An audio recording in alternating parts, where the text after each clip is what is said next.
How to activate Tesco credit card online.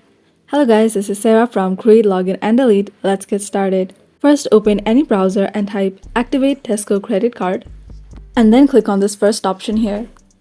So the easiest way to do it is once you have received your card, you can just activate it through the mobile banking app, and you have to download the phone and the app will guide you through the process.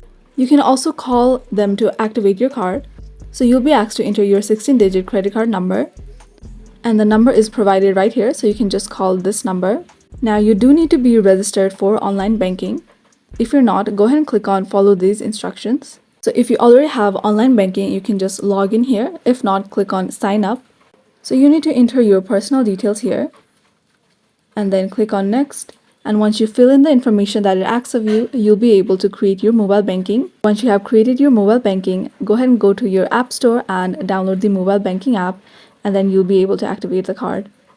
So this is how to activate Tesco credit card online. Thanks for watching till the end. Don't forget to like, share, and subscribe.